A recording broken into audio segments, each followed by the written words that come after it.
Hello po, magandang hapon. December 7.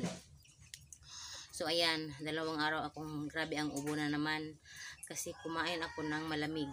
Oo, kumain ako ng malamig at inatake ako ng ubo. Hindi na ito sana malala yung ubo ko. Okay na talaga, naglalaba na nga.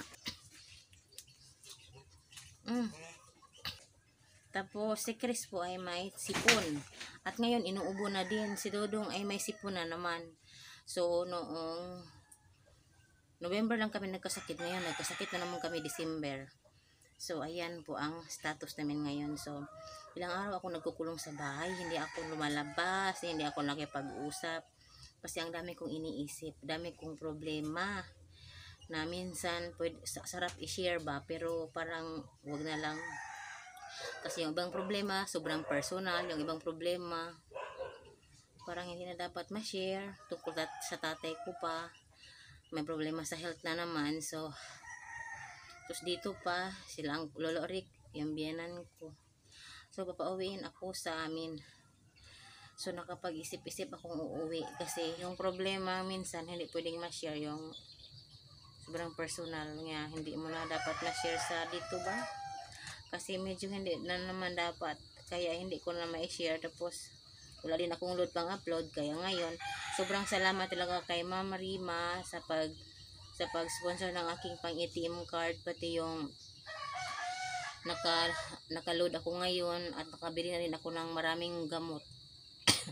Bili na naman ako ng Robitussin, ng Solmox, ng yun, mga vitamin C kasi hindi talaga okay. So maya bukas, Biyernes, maglalaba ako doon sa trabaho. Hindi ko alam parang hinihingal ako sa ubo ko. Tapos ayun, so pauwiin ako nila. Pero ang pinaproblema ko talaga kasi malayo ang pera, wala akong pamasahe. So sobrang hirap. Naghihintay ako ng 4 piece kasi makatanggap daw kami kasi nakabalik, pero hanggang ngayon wala. Yung iba nakatanggap na, kami wala. So hindi kasi ako pwedeng sumakay ng mga bus kasi sobrang magsusuka ako, hindi ako aabot sa amin na para akong mamamatay sa suka. Pati si Dodong din, si Chris okay lang sa bus. So ayun, ang problema namin ay itong mga matanda dito.